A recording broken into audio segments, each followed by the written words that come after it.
Jungle. Audio Jungle. Bonjour à toutes et à tous, bonjour la team du canal Analyse, j'espère que vous allez bien en ce début de semaine. Alors, comme tous les lundis, c'est la vidéo globale pour faire les analyses sur le DAX, le CAC et le Gold. J'en profite pour vous informer qu'aujourd'hui, lundi, c'est le jour du président aux États-Unis. C'est donc un jour férié. Par conséquent, il ne faudra pas s'attendre à ce qu'il y ait beaucoup de liquidité, beaucoup de volatilité sur les marchés. Ça risquera très probablement d'être une journée assez plate. Donc je pense que le retour à la normale sur les marchés s'effectuera plutôt à partir de demain. Néanmoins, cela ne nous empêche pas quand même de pouvoir faire nos analyses. Alors, je suis ici sur le DAX en weekly pour prendre un petit peu de hauteur et voir ce qui se passe, voir ce qui s'est passé et voir ce qu'on peut déterminer pour les jours à venir. Alors, pas de changement, on est toujours sur ce gros support de convergence, support hebdomadaire comme on le constate ici. Et le prix, encore une fois, s'est bien cassé la gueule pour revenir chercher ce support. La grande question, c'est que au regard du contexte économique, par rapport à l'hyperinflation, d'une part et d'autre part par rapport à la situation ukrainienne, est-ce que ça va dégénérer? Et si ça dégénère, il y a de fortes probabilités pour que le prix casse enfin ce fameux support hebdomadaire ici.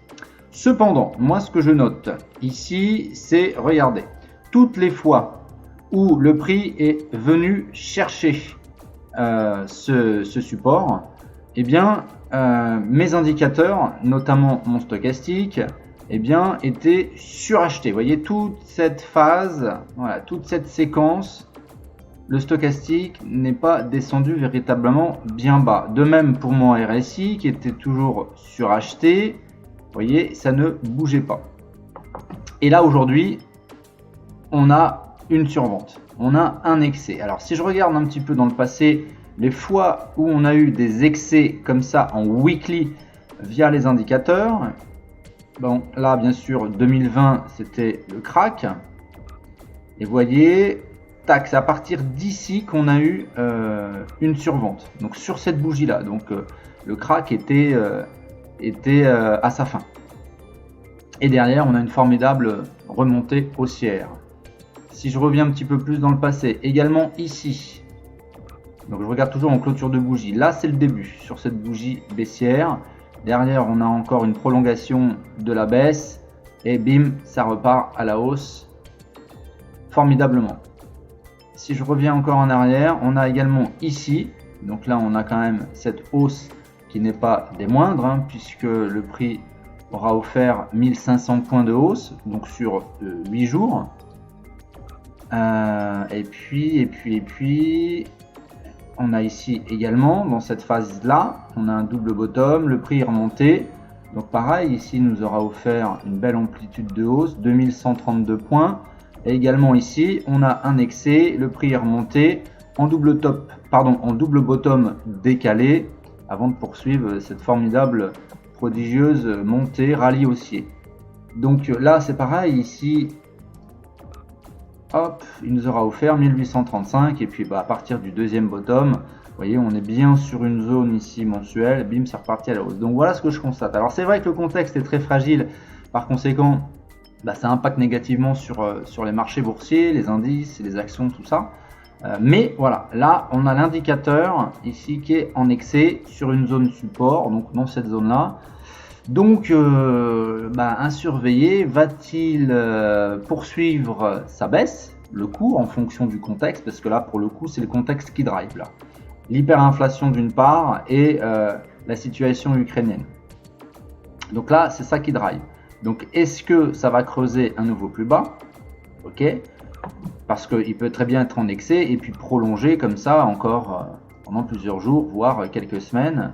N'oubliez pas, sur toutes mes vidéos précédentes, j'avais indiqué qu'il y avait cette fameuse zone de compensation ici sur les 14 200 qui n'avait jamais été pullbackée Et j'arrêtais pas de dire que il va bien falloir à un moment donné qu'il y aille. Est-ce que le contexte va permettre au cours d'aller rechercher cette fameuse zone de compensation ici? Je n'en sais rien, mais en tout cas, bon, c'est vraiment à surveiller de très très près. Alors les signaux sur les marchés là sont plutôt baissiers pour le coup. On a effectivement une belle dégradation du prix et un essoufflement haussier. On constate à chaque fois qu'il y a des petits rebonds haussiers, le prix galère à aller plus haut, il n'y a pas de relais haussier, donc là on est vraiment dans un biais plutôt baissier, même si là la tendance de fond n'est pas remise en cause pour le moment. Je passe en daily. En daily, voilà ce que je remarque moi. Donc ok, on est effectivement dans une configuration porte-voix. Configuration de porte-voix, comme je vous l'avais dit, en règle générale, quand le support casse, il y a un flux baissier assez important qui se met en place. Bon, cependant, on voit bien ici que là on a eu un plus bas, et puis là on a eu deux nouveaux bas de prix qui sont au même niveau que le précédent. Ok. Et qu'est-ce que je constate moi sur mes indicateurs? Je constate le contraire. C'est-à-dire que mes plus bas sont de plus en plus hauts. Donc ici, on a une divergence directe haussière. Elle est bien visible. Je vais la mettre en gros trait comme ça. Je vais le mettre en bleu par exemple comme ça. Voilà, on voit bien qu'on a une formidable divergence directe haussière. Donc la probabilité, je dis bien la probabilité pour que ça reparte à la hausse, donc dans les prochains jours, en tout cas sur signal de prix daily, eh bien elle n'est pas négligeable. Donc là encore, c'est à surveiller. Actuellement, le cours est mitigé. On voit bien qu'il y a un biais baissier qui s'est installé et qu'il n'y a pas de relais haussier derrière. Cependant, on a quand même des signaux de prix, on a quand même des signaux techniques qui nous indiquent un potentiel rebond à la hausse. Reste à voir comment l'évolution économique, comment l'évolution du conflit Ukraine-Russe, comment tout ça va évoluer, puisque actuellement, voilà, là c'est vraiment le fondamental qui drive. Donc à voir. Je vais passer sur du H4. H4, on l'a aussi normalement, la divergence, on la voit aussi en H4. Donc ça, c'est pas le souci. Alors on voit bien que là, ça nous fait en fait quasiment un triple bottom. Alors décalé effectivement comme ça sur plusieurs semaines. Là, on voit bien, on la voit aussi, hein, la divergence directe haussière, on la voit bien. Donc, alors là, le prix continue d'évoluer sous cette trendline baissière. Donc, tant qu'on ne repasse pas au-dessus, pour le moment, il y aurait pas de reprise haussière. Et en fin de compte, quand on regarde bien, on a une convergence baissière puisque le prix continue d'évoluer sous cette trendline H4, donc dans ce canal descendant. Et en plus de cela, eh bien, on est sous la MM200 H4, donc qui est pas des moindres. Donc on voit bien qu'on a quand même une corrélation baissière qui nous indique que pour le moment, on reste effectivement dans une dynamique de dégradation du prix. Si je passe en H1, voilà, j'ai fait un calcul et j'ai trouvé ça. J'ai trouvé une figure harmonique, une figure de retracement, une simple en bullish A, B, C, D. Alors pour le moment, elle n'est pas validée. Pour qu'elle soit validée, enfin quoique, à voir avec vous. Donc, hop, voyons voir ce que ça donne. Tac. Alors, le prix, il est où? Vous voyez, là, on est sur les 70. Par rapport à cette figure harmonique, il y a trois niveaux qui m'intéressent. 78%, 88%, 113%. Donc, c'est-à-dire le niveau des 14 980, on a le niveau des 14 900 environ, et en excès, on a les 14 750. D'accord? Donc là, ce qu'il faut surveiller, vu que je suis en H1, eh bien, ce qu'il faut surveiller, c'est sur l'un de ces trois niveaux. Donc, la zone des 15 980, 15 900 et 14 900 et 14 750. Et bien surveiller un signal de prix en H1, donc c'est-à-dire un pattern de chandelier, ou alors un avalement haussier, ou alors un breakout haussier en clôture de bougie H1. Voilà ce qu'on peut surveiller. Pour le moment, je pense que moi aujourd'hui je vais rien faire, je vais simplement surveiller. Vu que en termes de liquidité on est très limité, hein, les États-Unis c'est férié, donc ça sert à rien de trader lorsque les États-Unis sont fériés. Donc autant reprendre tranquillement demain. Par contre, si j'ai quand même aujourd'hui un signal de prix en H1, j'hésiterai pas à prendre une position, je vous tiendrai informé dans le canal.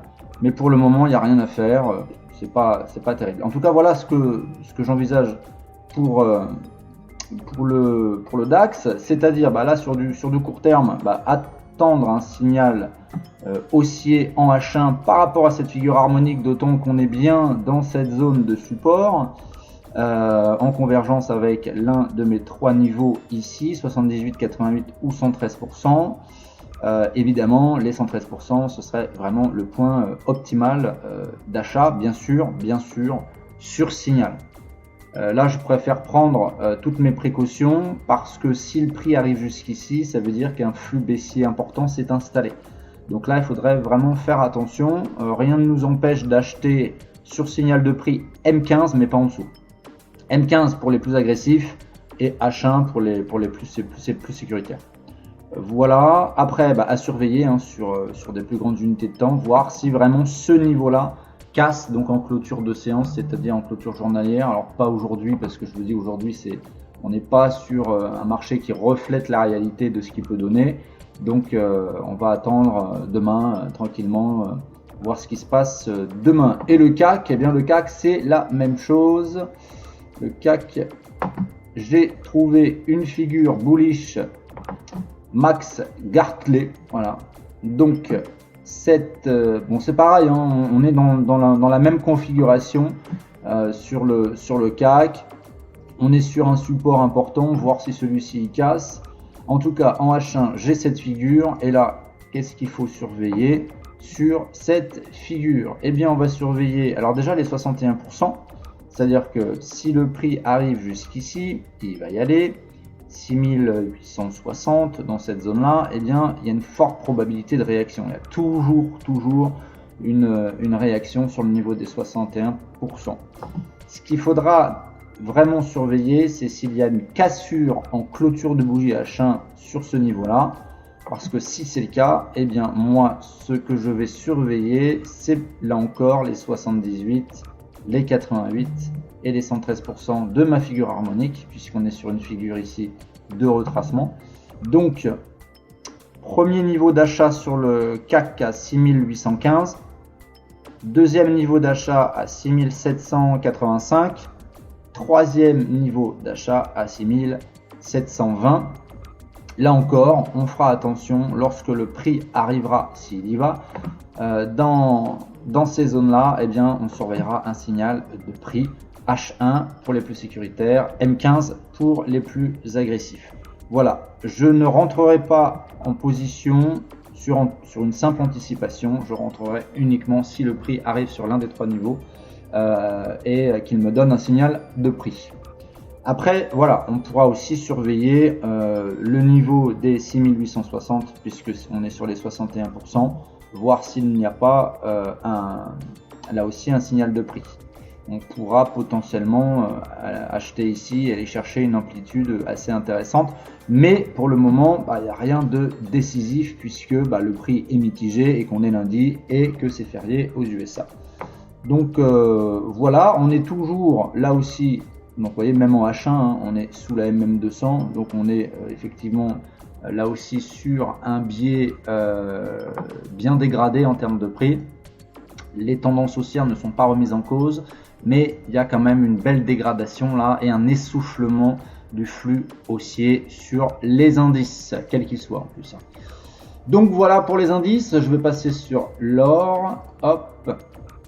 Alors l'or, vous voyez ça c'était la dernière fois ce que je vous avais noté, et c'est ce qu'il a fait à peu de choses près. Vous voyez, tac, il est reparti à la hausse.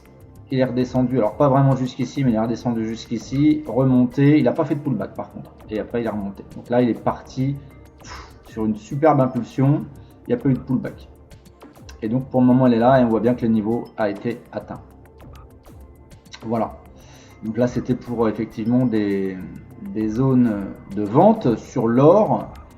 Moi, alors là, j'ai rien trouvé en figure harmonique sur l'or en H1, en H4. Je n'ai absolument rien trouvé, même pas en M3, en M30.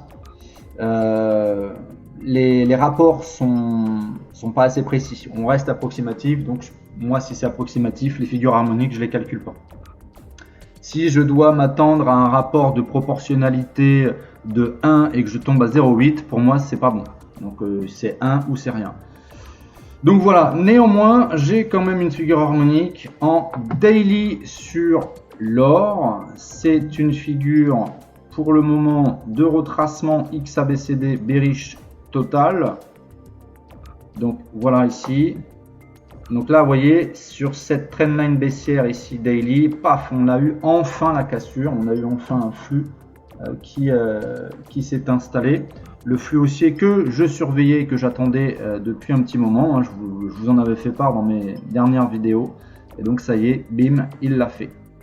Donc là maintenant, par rapport à cette figure harmonique, eh bien, qu'est-ce qu'on peut aller chercher comme point de vente ? Et bien là, c'est très simple. On a les 100%, un retour ici sur le niveau des 1920. Et en plus, vous voyez, ce gros trait noir, c'est un niveau mensuel. Donc, il y a une forte probabilité pour qu'il se passe quelque chose ici. Donc, ça sera mon premier niveau de vente et mon deuxième niveau de vente beaucoup plus intéressant ici sur les 113%, sur les 1950. Voilà. Donc ce que j'envisage, pour le moment, personnellement, je ne prendrai pas de vente sur l'or au regard du contexte et au regard également du jour, vu que c'est férié aux États-Unis. Et puis voilà, là on est un peu entre deux eaux. Donc si je vends, eh bien je vendrai uniquement sur l'un des deux niveaux, comme je vous l'ai dit, soit 1920 si j'ai un signal de prix, soit 1950 si j'ai un signal de prix, H1 pour les plus sécuritaires, M15 pour les plus agressifs. Donc voilà pour l'or. Je pense que, au regard du contexte, alors attention, parce que Jérôme Powell, donc président de la Fed, la banque centrale américaine, est sur les rails pour augmenter les taux à plusieurs reprises cette année. Il a précisé que à chaque réunion, il augmenterait un petit peu plus les taux à chaque fois. Donc si les taux montent, ça va renforcer le dollar et donc ça va mécaniquement faire baisser l'or. Voilà. Donc c'est pour cette raison-là que là on n'est pas très loin effectivement de deux niveaux importants. Les investisseurs le savent. Comme ils le savent, ils anticipent effectivement une potentielle remontée des taux, donc potentielle baisse de l'or. Et donc le mieux pour eux à faire, c'est de continuer de faire grimper le prix pour vendre sur des points culminants. Pour le moment, rien à faire. Quitte à acheter, l'or, pour le coup, j'achèterai l'or. Vous voyez, un retour sur ce niveau-là, ici, de support en pullback. Donc, je pourrais même l'agrandir, le mettre jusqu'ici.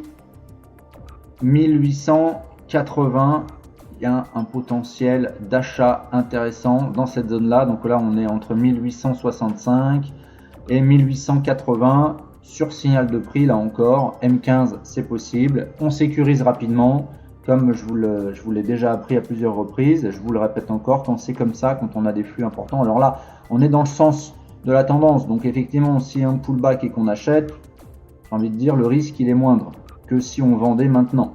Donc, achat entre 1865 et 1880 sur signal de prix, M15, c'est tout à fait envisageable. D'attendre un signal en M15. Voilà.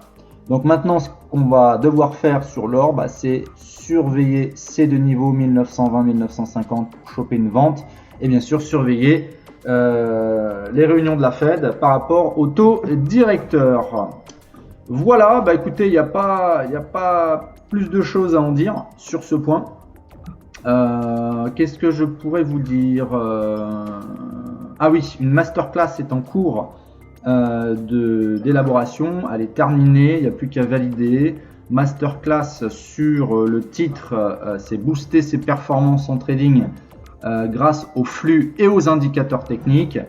Donc, dès qu'elle sera validée, on vous tiendra tous informés au sein de la communauté de la date et des tarifs de cette première masterclass qui sera la première d'une longue série. Il y aura 2 types de masterclass. Il y aura les masterclass d'ordre technique, méthodologique, où on vous apprend des stratégies, des méthodes, et des masterclass, on va dire, plus liées au cadre fondamental, économique, pour vous apprendre certaines notions indispensables pour comprendre un petit peu cet écosystème et comprendre également la mécanique des créations, de la création monétaire, des flux monétaires et du système financier général.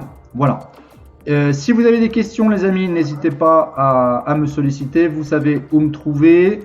Les formations professionnelles bientôt éligibles au CPF pour les personnes qui ne pourraient pas financer eux-mêmes les formations pro, eh bien elles vont être prochainement éligibles au CPF. Donc si vous avez un compte CPF, vous pourrez financer soit une partie, soit la globalité. Pour le moment, la seule formation qui sera accessible au CPF, ce sera la nouvelle formation Vision, et par la suite la formation Scalper Pro. Voilà les amis, je vous souhaite un excellent lundi. Je vous dis à très vite. Ciao, ciao.